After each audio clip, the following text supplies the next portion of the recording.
ce mardi, l'autre mardi, jusqu'au mardi 28. Nous passerons des moments d'enseignement. Parfois, il y aura des questions, mais il y aura aussi des moments de prière. N'oubliez pas ça. Alors, généralité biblique sur le cœur. Généralité biblique sur le cœur. Nous voulons aussi dire à ces personnes qui s'intéressent, qui voudraient avoir le syllabus, de contacter le frère Gloire. Mais tout ce que nous allons enseigner, ce n'est pas dans le syllabus, mais la grande partie fait partie de ce syllabus. Il y a aussi des éléments nouveaux que nous allons ajouter. Mais vous avez besoin d'avoir le syllabus, contactez le frère Gloire. C'est un syllabus de 32 pages.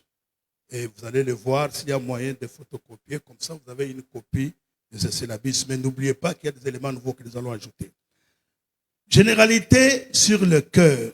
Nous avons quelques aspects concernant le cœur. Le cœur a plusieurs significations. Parce que pour que nous arrivions à bien comprendre, le cœur a plusieurs significations.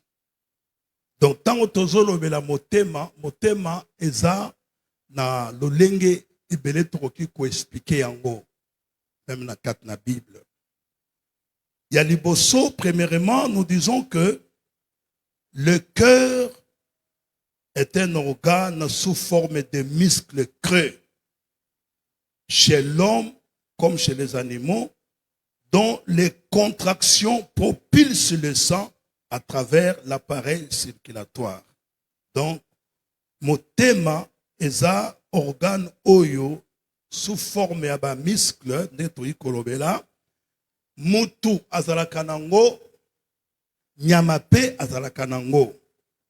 Alors, ba contraction oyo esalamaka na kati na motema yango ezosala ete makila ekoka ko circuler na nzoto na biso. Ça, c'est une définition qui est donnée. C'est comme ça que vous allez voir quand vous lisez dans 1 Samuel chapitre 25, 1 Samuel chapitre 25, versets 36 à 38, on vous dit, Abigail arriva auprès de Nabal, et voici, il faisait dans sa maison un festin comme un festin de roi. Il avait le cœur joyeux et il était complètement dans l'ivresse. Vous voyez donc, on nous parle d'Abigail qui arrive chez Nabal, celui-ci avait un festin, et on nous dit qu'en organisant ce festin, il avait un cœur joyeux. Deuxièmement, ça c'est, je parlais de signification sur le cœur pour que nous arrivions à comprendre. Deuxièmement, le cœur est le siège des désirs, des sentiments, des émotions et des pensées d'une personne. C'est-à-dire, motema eza esika ba sentiment na biso efandi. Donc, c'est le siège. Il y a ba désir, il y a ba posa, il y a ba sentiment na biso, il y a ba émotion na biso, il y a ba pensée, il y a moto. Donc, il y a siège pesant. Il y a ba sentiment de tolobeli, ba sentiment, ba émotion, ba pensée, ba désir et utaka na kati na motema. Plusieurs passages de la Bible expliquent cela pour montrer que le cœur est le siège des sentiments et le siège des émotions, des pensées et les désirs d'une personne. Vous avez par exemple Genèse 27, verset 41. Dans Genèse 27, verset 41, la Bible dit, Ésaü conçut de la haine contre Jacob à cause de la bénédiction dont son père l'avait béni. Et Ésaü disait en son cœur, le jour du deuil de mon père vont approcher et je tuerai Jacob, mon frère. Voyez, donc, on nous parle ici de l'intention qu'Ésaü avait contre son frère Jacob. On dit que le cœur, c'est le siège des sentiments, le siège des désirs. C'est-à-dire, ça peut être de mauvais désirs, de bons désirs, ça vient toujours du cœur. C'est le siège des émotions, le siège des pensées d'une personne. Vous voyez, Ésaü pensait déjà en lui. Il dit, comme mon frère m'a volé la bénédiction, j'attends un jour, je vais me venger, je ferai quoi? Je vais le tuer. Mais son frère ne savait pas. Mais lui, il a conçu ça dans sa pensée, dans son cœur. Il avait ce projet-là de faire quoi? De tuer son frère. Quand vous allez plus loin, dans Genèse chapitre 45, verset 26, les frères de Joseph dirent à leur papa, Joseph vit encore, même c'est lui qui gouverne tout le pays d'Égypte. Mais le cœur de Jacob resta froid parce qu'il ne le croyait pas. Donc Jacob, qui avait reçu la nouvelle que son fils Joseph était décédé, mais voilà que lorsque ses frères se sont rendus en Égypte, ils l'ont trouvé que c'est lui qui gouvernait l'Égypte. Et il lui a envoyé un message pour lui dire que ton fils Joseph vit encore. Mais la Bible dit qu'il a reçu cette nouvelle avec froideur. Son cœur était froid. Il ne croyait pas dans ce qu'on lui disait. Nous prenons encore d'autres versets dans la Bible pour montrer que le cœur est le siège des sentiments, le siège des désirs, des émotions, des pensées d'une personne. Il y a plusieurs versets. Je vais vous en épargner pour donner ceux qui sont importants. Dans Exode chapitre 35, dans Exode 35, versets 21 à 22, la Bible dit, tous ceux qui furent entraînés par le cœur et animés de bonne volonté vinrent et apportèrent une offrande à l'Éternel pour l'œuvre de la tente d'assignation, pour tout son service et pour les vêtements sacrés. Les hommes vinrent aussi, bien que les femmes, tous ceux dont le cœur était disposé, apportèrent des boucles, des anneaux, des bagues, des bracelets et toutes sortes d'objets d'or, chacun présentant l'offrande d'or qu'il avait consacrée à l'Éternel. Moïse avait fait l'appel là-bas à Israël pour qu'il puisse réellement porter une offrande à l'Éternel. Et la réaction ne se fait pas attendre parce que la Bible nous dit que tous ceux qui furent entraînés par le cœur et animés de bonne volonté. Vous comprenez? C'est-à-dire ces gens-là ont réagi par rapport à la disposition de leur cœur. Alléluia. Donc ils ont réagi, c'est-à-dire ils ont donné avec un cœur disposé. Ils ont donné avec un bon cœur. Parce que la Bible dit au verset 22 de Exode 35, la Bible dit que les hommes vinrent aussi bien que les femmes. Tous ceux dont le cœur était disposé apportèrent des boucles, des anneaux, ainsi de suite. C'est-à-dire, c'est leur cœur qui les a poussés à poser ces actes. Dans Lévitique, verset 19, chapitre 19, verset 17, Lévitique 19, 17, la Bible dit ceci, tu ne haïras point ton frère dans ton cœur, tu auras soin de reprendre ton prochain, mais tu ne chargeras point d'un péché de lui. Donc tu ne peux pas haïr ton frère dans ton cœur, tel que Lévitique l'a dit. Deutéronome chapitre 8. Deutéronome chapitre 8, verset 14 et verset 17. La Bible dit, prends garde que ton cœur ne s'enfle point et que tu n'oublies l'Éternel ton Dieu qui t'a fait sortir du pays d'Égypte, de la maison de servitude. Garde-toi de dire dans ton cœur, c'est ma force et ma puissance et la puissance de ma main m'ont acquis ces richesses. Dieu dit aux enfants d'Israël, quand je vais vous bénir, Ne dites jamais que cela vient par votre force ou par votre puissance.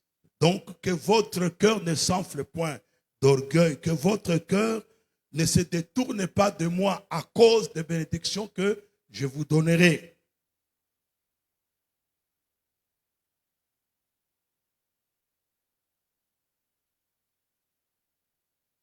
Un Samuel chapitre 10, verset 9, où nous parle de Saoul. Donc nous continuons toujours avec des versets pour montrer que le cœur est le siège des sentiments, des désirs, des émotions, des pensées d'une personne. 1 Samuel chapitre 10, verset 9. Dès que Saoul eut tourné les dos pour se séparer de Samuel, Dieu lui donna un autre cœur.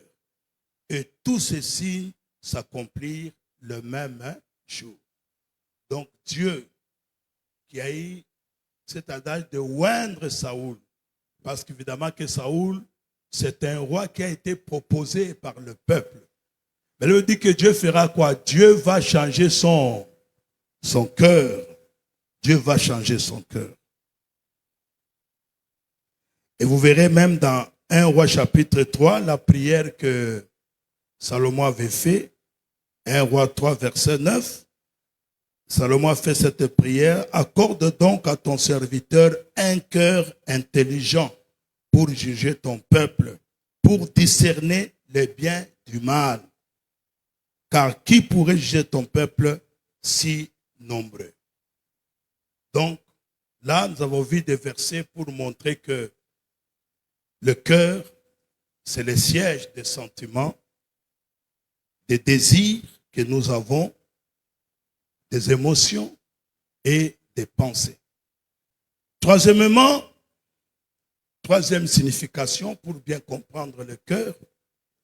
Troisièmement, le cœur peut aussi signifier notre personne ou notre homme intérieur.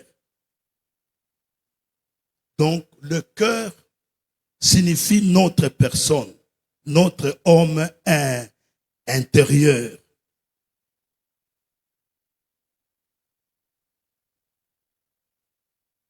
Dans Marc 12 ou 30, il est dit, donc c'est notre personne en fait, le cœur c'est notre personne, c'est notre être intérieur.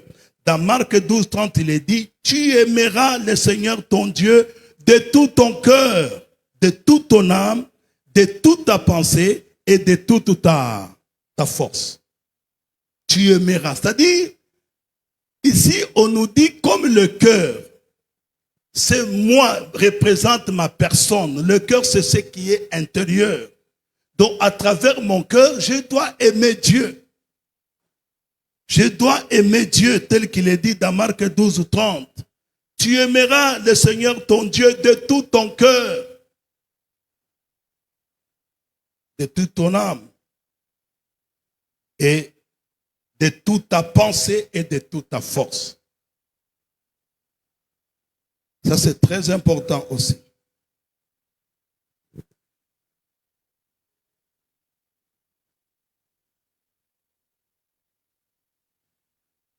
Dans la vie de l'homme, comme nous l'avons dit que le cœur, c'est la personne elle-même. Le cœur, c'est cet homme intérieur qui est en nous. Alors, nous allons voir quelques points dans la vie de l'homme qui jouent un rôle important dans la vie de l'homme. Donc, dans la pensée biblique, le cœur joue un rôle important dans la vie de l'homme. Quels sont les points qui montrent que le cœur joue un rôle important? Premièrement, le cœur joue un rôle important parce que le cœur, c'est la source du bien et du mal. C'est dans le cœur que sortent le bien, c'est dans le cœur aussi que sortent le mal. C'est-à-dire que c'est la source du bien et du mal. Et à ce titre, il peut être sous le contrôle de Dieu ou sous le contrôle du diable. Vous comprenez maintenant? Donc le cœur de la personne, c'est la source du bien ou du mal.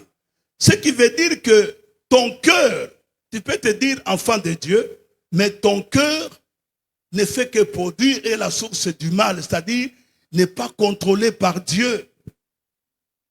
Mais ton cœur est contrôlé par le diable. Alléluia. Alléluia. Je vous donne un exemple. Qu'est-ce qui a fait que Judas puisse trahir Jésus? Nous en parlerons plus tard en détail. Judas était un des disciples de Jésus. Et vous savez, Jésus avait aussi une organisation, une équipe. Et dans l'équipe de Jésus, c'est Judas qui était le trésorier, c'est-à-dire le chargé des finances. Donc, en matière d'argent, c'est Judas qui gérait l'argent. Il aimait beaucoup l'argent. Mais il s'est fait que, comme il aimait beaucoup l'argent, les pharisiens, les Sanhédrins plutôt, les Sanhédrins cherchaient une occasion pour arrêter Jésus. Et Judas va se présenter pour dire aux Sanhédrins, moi, je suis prêt à vous les livrer. Je vais vous livrer Jésus, mais vous me donnez quoi? De l'argent. Il aimait beaucoup l'argent. Et à cause de cela, la Bible dit qu'un jour qu'ils étaient ensemble, assis avec le Seigneur, tellement qu'il aimait l'argent, la Bible dit quoi? Le diable entra en lui. C'était un disciple de Jésus. Comment expliquer quelqu'un qui était disciple de Jésus, mais Satan est entré dans son cœur? C'est pour dire que le cœur peut être contrôlé par Dieu, tout comme le cœur peut être contrôlé par le diable. La preuve en est que maintenant, quand Satan est entré, il a fait quoi? Il a livré Jésus. Parce que quand on est venu arrêter Jésus, c'est Judas qui a dit que la personne que je vais bénir, vous allez la prendre directement. Et quand il a vu que les choses se sont aggravées, qu'est-ce que Judas a fait? Il est allé chercher à remettre l'argent. Les autres lui ont dit, oh, nous on n'a plus besoin de l'argent, nous avons déjà eu ce qu'on nous on cherchait. Il est allé faire quoi? Il est allé se suicider, se pendre. On peut être enfant de Dieu, mais quand ton cœur n'est pas contrôlé par Dieu, par Satan, tu peux empoisonner quelqu'un, tu peux faire du mal à quelqu'un. Parce que là, c'est Satan qui agit dans ton cœur. C'est la raison pour laquelle vous allez voir, mais comment expliquer cet homme, ce frère ici, serviteur, il peut faire des choses comme ça. Satan est déjà entré dans son cœur. Et c'est très dangereux. Quand Satan entre dans le cœur de quelqu'un, il faut s'attendre à des choses que cette personne fera qui vont étonner. C'est la raison pour laquelle vous allez comprendre pourquoi Dieu insiste pour nous, ses enfants, de bien garder nos cœurs. Donc, ça vous devez le savoir, c'est la source du bien et du mal. Vous verrez par exemple ici, nous avons quelques exemples dans la Bible pour montrer que le cœur, c'est la source du bien et du mal. Et à ce titre, j'insiste beaucoup, le cœur peut être sous le contrôle de Dieu ou sous le contrôle du diable. Parce que c'est lui que vient le bien ou le mal. Donc si c'est Dieu qui occupe ton cœur, tu feras le bien. Mais si c'est Satan qui occupe ton cœur, tu feras le mal. Vous voyez par exemple dans la Bible, dans Genèse 6, verset 5, la Bible dit que l'Éternel vit que la méchanceté des hommes était grande sur la terre et que toutes les pensées de leur cœur se portaient chaque jour uniquement vers le mal. Donc là, dans Genèse, on comprend que ces gens-là, dans leur cœur, étaient dominés par Satan. Dans Matthieu 15 maintenant, verset 19, la Bible dit quoi? Matthieu 15, 19. Car c'est du cœur que viennent les mauvaises pensées. C'est du cœur que viennent les meurtres. C'est du cœur que viennent les adultères. C'est du cœur que viennent les impudicités, les vols, les faux témoignages, les calomnies. Toutes ces mauvaises choses viennent du cœur. Ça vient du cœur. Pour tuer quelqu'un, c'est quelque chose qu'on a passé dans son cœur, quelque chose qu'on a arrêté. Et on va exécuter cela. Deuxième chose, j'ai dit que le cœur, c'est la source du bien et du mal. Deuxième chose, Dieu s'intéresse au cœur et il veut exercer son influence principalement à ce niveau de l'être humain. C'est-à-dire, Dieu s'intéresse au cœur parce que le cœur, c'est ça, le siège des sentiments, le siège des pensées, le siège des désirs, là où vient le mauvais chose. Dieu s'intéresse au cœur. C'est ce qui fait que la première chose que Dieu peut faire dans la vie de quelqu'un, quand quelqu'un peut avoir un mauvais cœur, en donnant sa vie à Jésus, Dieu commence d'abord par transformer nos cœurs pour nous donner un nouveau cœur. Dieu s'intéresse au cœur. Et il aimerait exercer une influence à ce niveau-là. Dieu aimerait exercer l'influence dans ton cœur pour que Satan ne puisse pas avoir accès dans ce cœur. Quand vous lisez les livres du prophète Jérémie, chapitre 17, Jérémie chapitre 17, versets 9 à 10, la Bible dit quoi? Le cœur est tortué par-dessus tout et il est méchant. Qui peut le comprendre? Moi, l'Éternel, j'éprouve le cœur, je sonde les reins pour rendre à chacun selon ses voies, selon le fruit de ses œuvres. Jérémie dit, le cœur de l'homme est méchant et tortué. Qui peut le comprendre? Personne ne peut le comprendre. Tu peux être avec quelqu'un qui est à côté de toi, mais tu ne sais pas ce qu'il passe dans son cœur de toi. C'est ça le vrai problème. Mais Dieu connaît ce qui se passe dans les cœurs des hommes. Regardez, nous sommes dans la Bible. Amen, amen. Regardez, nous sommes dans la Bible. Jésus est né. Jésus est né. Dans l'évangile selon Matthieu, Jésus est né. Yeshua Botami. Les mages d'Orient ont vu l'étoile que Jésus était né. Alléluia. Ils sont venus à Jérusalem, ils ne connaissaient pas l'endroit où se trouvait Jésus. Quand ils sont venus à Jérusalem, il n'y a pas d'année. Et pas il y a Hérode. Il y a Hérode. Oh, Tomoni, étoile, ils ont l'accès, Mokonza Nini, à Botami. Hérode peut se renseigner. Mbango, qu'est-ce qui se passe? Oui, effectivement, il est né à Bethléem, et c'est à Botami. Azu ba renseignement, yoka makambo Hérode a ibsi bango, a ibsi bango nini. Abi bokende, botala ye. Après kotala ye, bozonga wa, boyebisanga bisika azali, nga pena sala nini, na kende kwa adorer. Ça c'est Hérode qui parle, bien aimé.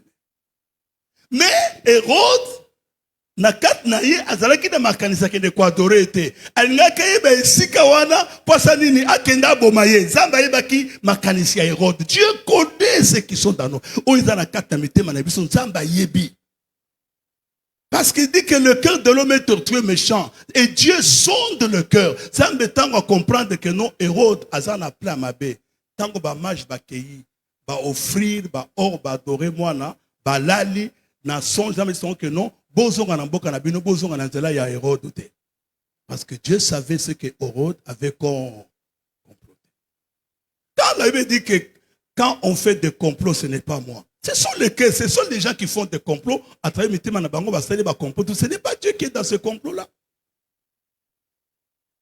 Tant que Zamba a yebisi bango bazonga, baramoko Zamba a yebisi Joseph fatana nini, azo mwana akima wapi na Égypte jusqu'à ce que Hérode akokufa poisa nini bazonga. Alors tant que Hérode azeli bayete à comprendre que batona ba jouer coup. Elle a pesi ordre babomi bana de zéro parce qu'il ne savait pas moi na ngoza place nini babomi bana partir à zéro jusqu'à une année ou quelque chose comme ça babomi bana bande. Hérode a fait ça. Mais il a roupé son plan. Parce que le cœur de l'homme est méchant. Le cœur de l'homme est tortué. Dieu sonde le cœur. Dieu connaît ce que les gens passent dans leur cœur. C'est comme ça, vous verrez qu'à un certain moment, Zambé a reproché Kibana à Israël. A dit, ce peuple, lorsqu'ils s'approchent de moi, ils m'honorent de leur l'œuvre. Mais leur cœur, ils ont musika. Mais tant voyez pharisien tomboli maboko.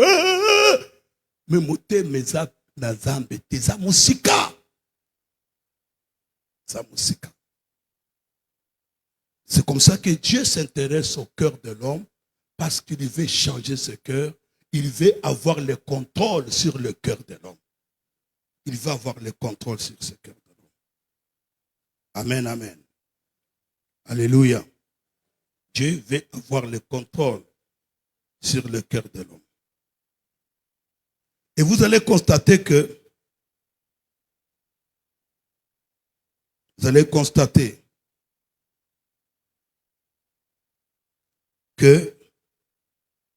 c'est la parole de Dieu qui a la puissance, telle que nous est dit ici, dans Hébreux chapitre 4, verset 12. Écoute ce que dit la Bible.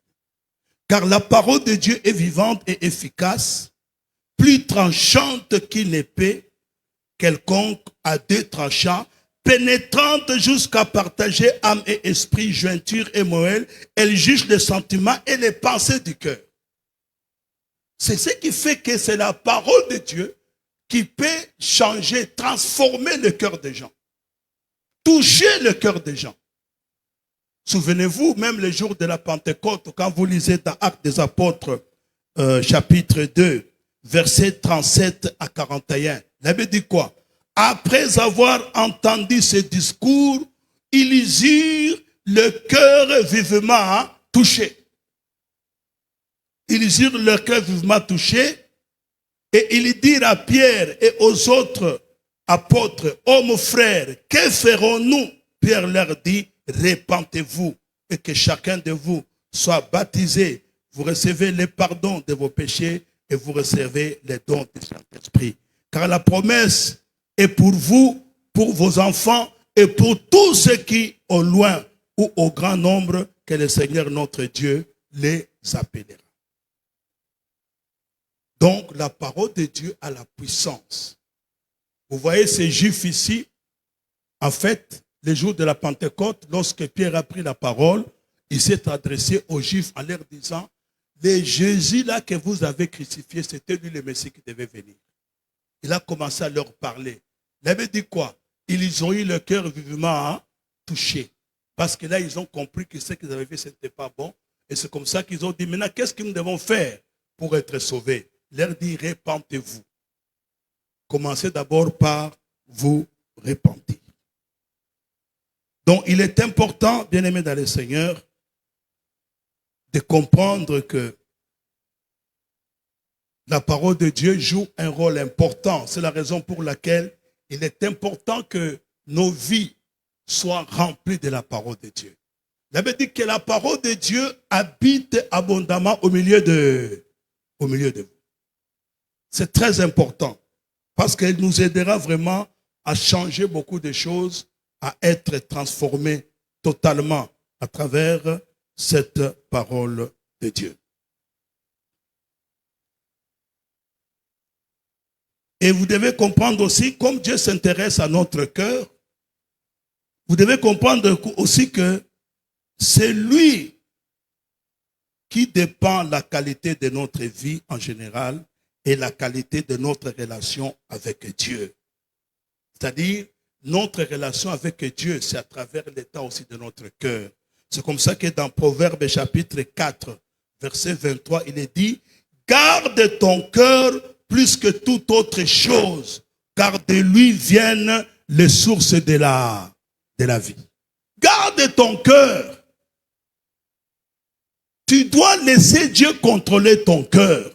Ne laisse pas le mal envahir ton cœur. Ne laisse pas la haine, la jalousie, toutes ces mauvaises choses envahir ton cœur. Ça va te détruire. Ça va te détruire. C'est comme ça que il faudrait toujours arriver à comprendre que chaque fois vous constatez que dans votre vie, vous n'avez que de mauvaises pensées.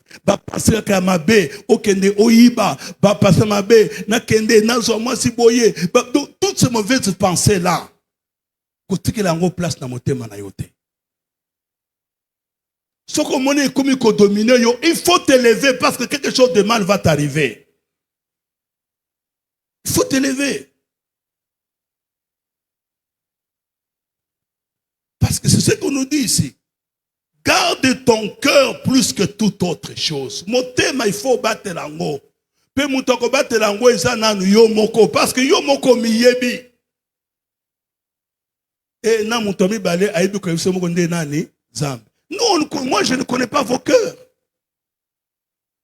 Parce que moi je ne saurais pas savoir ce qui se passe dans vos cœurs. Mais Dieu connaît ce qui se passe dans vos cœurs. Nous, notre rôle, c'est de prêcher la parole des enfants de Dieu, mais il ne faut pas vous laisser emporter. Il faut protéger son cœur. Il faut protéger son cœur. Ce que moni ba en moko bandi koyela yo à l'égard à moto. Telemela yango parce que en wana nde ko pousser yo salamabe. Parce que moni en wana et kotindika yo jusqu'à tel point quand tu poseras acte moko mabe ndi bara moko sutuki parce que tu as laissé le mal envahir ton cœur. Tu n'as pas protégé ton cœur. Tu n'as pas laissé le temps à Dieu de contrôler ton cœur. Garde ton cœur, c'est très important. Plus que toute autre chose. Dans le il faut savoir garder son cœur. Plus que toute autre chose. Parce que c'est là viennent les sources de la vie. Tel que nous dit Proverbe 4, verset 23. Quand vous regardez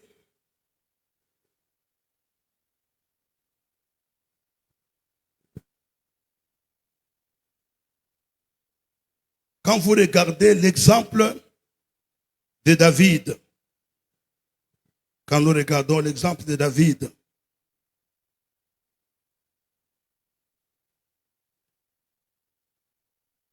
vous allez voir que Dieu a fait une promesse à David.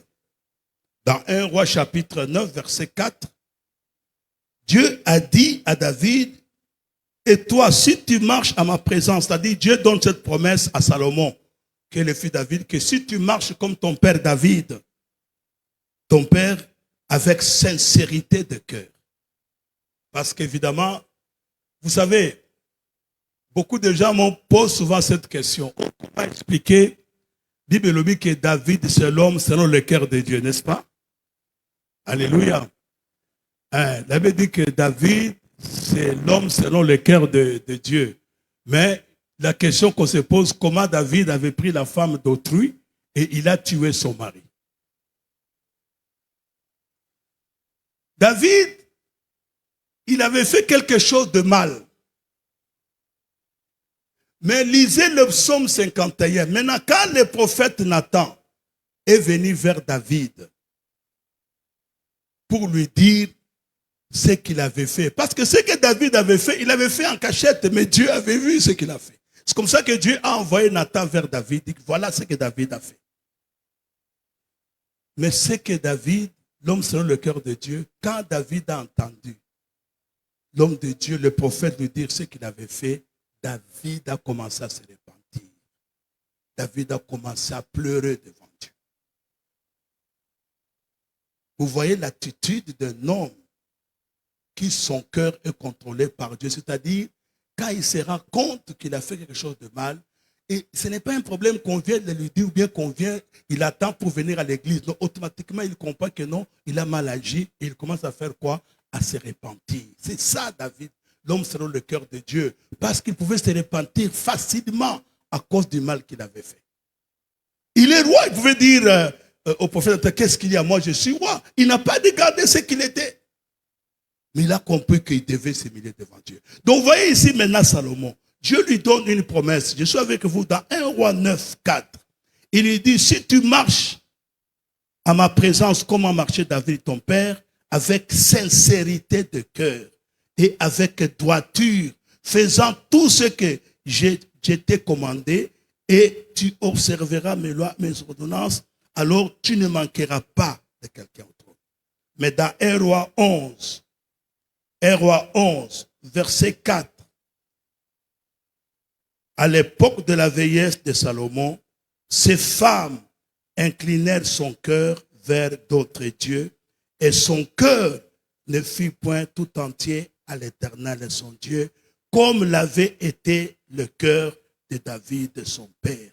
L'Éternel fut irrité contre Salomon parce qu'il avait détourné son cœur de l'Éternel, le Dieu d'Israël, qui lui était apparu 2 fois.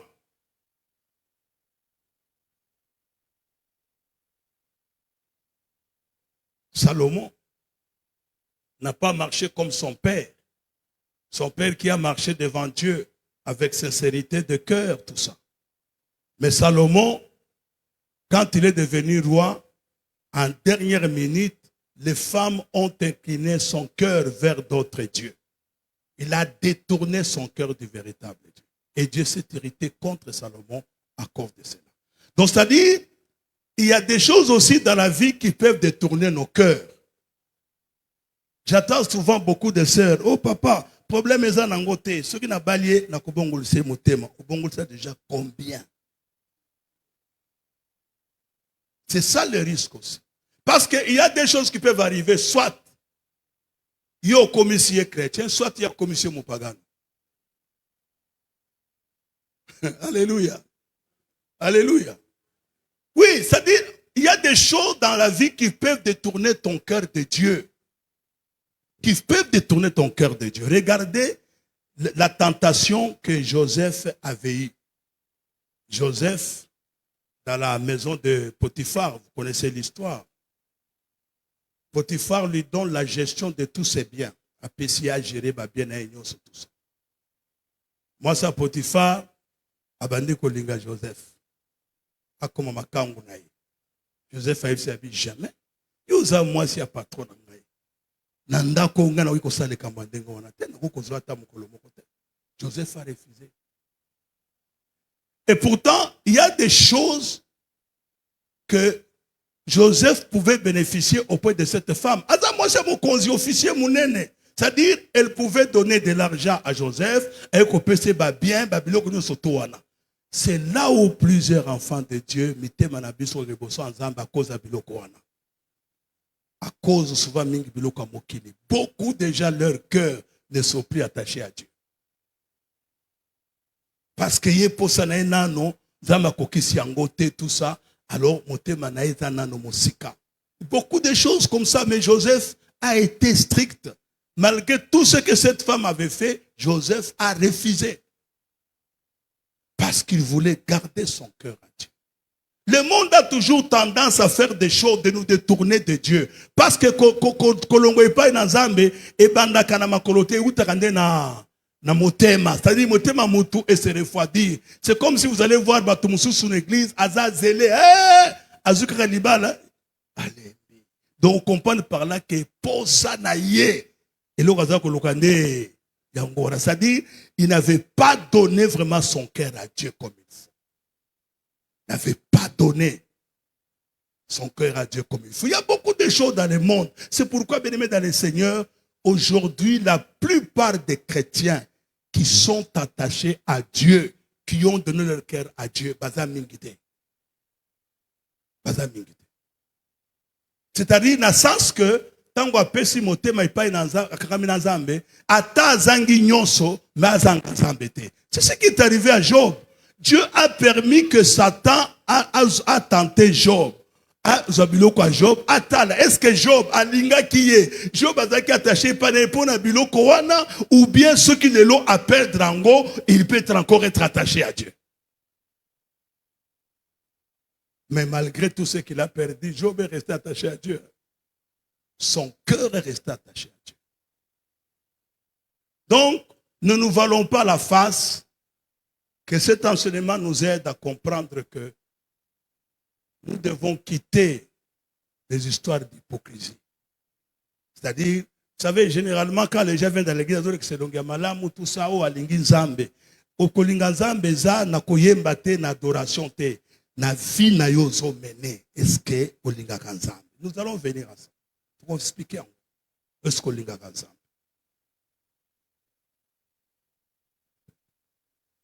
Vous allez voir même, pour vous montrer que le cœur contrôle nos actes, c'est-à-dire tout ce que nous faisons et tout ce que nous pensons par nos cœurs.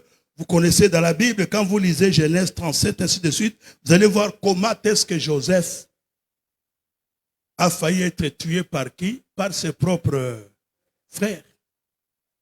Ses propres frères ont comploté contre lui. Pourquoi? Parce qu'ils étaient jaloux. Parce qu'ils étaient jaloux. Quand ils l'ont vu venir de loin, ils se sont dit, ah, voici les faiseurs des songes. Nous allons les tuer et nous verrons que deviendront ces songes. Ils ont comploté contre lui. De l'éliminer, de les tuer. Pourquoi? Parce que leur cœur respirait la jalousie, la haine. Et je vous ai dit que quand vous laissez ces choses envahir votre cœur, vous allez faire des dégâts terribles et les gens vont s'étonner. Mais après ça, pas une beaucoup de gens prient mais n'ont jamais donné leur cœur à Dieu. Alléluia. C'est ce qui fait que oui, beaucoup de gens prient, même des sorciers prient, mais n'ont jamais donné leur cœur à Dieu. Ailleurs, à Sambeli, Abimi, à Salik Makamuna Kindoki. Il n'a jamais donné son cœur à Dieu. Il n'a jamais donné son cœur à Dieu. Mais Dieu aimerait prendre le contrôle de nos cœurs. C'est très important. Ne pas laisser le mal envahir vos cœurs. Parce que le cœur, c'est là où viennent les sources de la vie. Tout, ça vient du cœur. Le mal, le bien, tout ce que nous pensons, tout ce que nous faisons, ça vient du cœur de l'homme. Il est important que ce cœur soit contrôlé par Dieu. Vous verrez par exemple ici, Jésus a réprimandé. Il a parlé à ses disciples. Écoutez ce que Jésus a dit pour vous faire voir que ce n'est pas étonnant. Ce n'est pas étonnant ce que nous pouvons voir aujourd'hui. Dans Matthieu 6, Matthieu chapitre 6, verset 1 à 3, nous allons terminer par là. Matthieu 6, 1 à 3. Et puis, Matthieu 6, 1 à 3. Et puis, nous allons voir les versets 5, les versets 16, tout ça. Nous lisons. Écoute ce que dit la Bible. Gardez-vous de pratiquer votre justice devant les hommes pour en être vu. Autrement, vous n'auriez point de récompense auprès de votre Père qui est dans les cieux. Lorsque donc tu fais l'aumône, ne sonne pas de la trompette devant toi, comme font les hypocrites dans les synagogues et dans les rues, afin d'être glorifiés par les hommes. Je vous le dis, en vérité, ils reçoivent les récompenses. Mais quand tu fais l'aumône, que ta main gauche ne sache pas ce que ta main droite fait. Lorsque vous priez, ne soyez pas comme des hypocrites qui aiment à prier debout dans les synagogues et dans des coins de rue pour être vus des hommes. Je vous l'ai dit, en vérité, ils recevront des récompenses. Mais lorsque vous gênez, ne prenez pas un air triste. Matthieu 23, verset 5. Jésus dit, ils font toutes ces choses pour être vus des hommes. Ils portent de larges phylactères et ils ont de longues franges à leurs vêtements. Donc vous, ne soyez pas comme les pharisiens. Vous voyez, c'est ça en fait par là que nous avons noté. Regardez, les pharisiens étaient comment? Les pharisiens étaient comme des tombeaux blanchis. Vous voyez, quand vous allez même dans des cimetières, nécropoles, des cimetières à Kitoko, basali ba tombe moko ya bien propre, marbre, mususu ba karo ya kitoko tout ça. Sokota de libanda bo sepeli. Mais buka sikokota na kati, oh kota na kati. C'est ça les pharisiens. C'est-à-dire, azo apparaître. Mutu moko bien, azo sala makambo batba mona ye, ah, mutu malam, mote manaye, ezakutukunate. C'est ce que la Bible parle de nous les chrétiens dans les temps de la fin. Ils auront l'apparence de la piété. Bakotana elongizo la kisake balinga kanzambe, basala kanzambe, mimite mana bango ezakutukunate.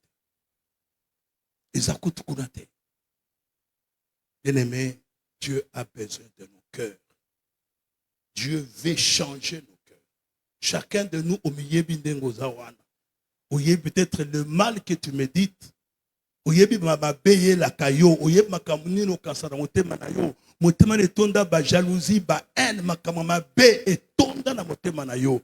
Mais malgré tout cela, oyaka, otomboli maboko, zambe na komisio, zambe na lingakayo, lokuta.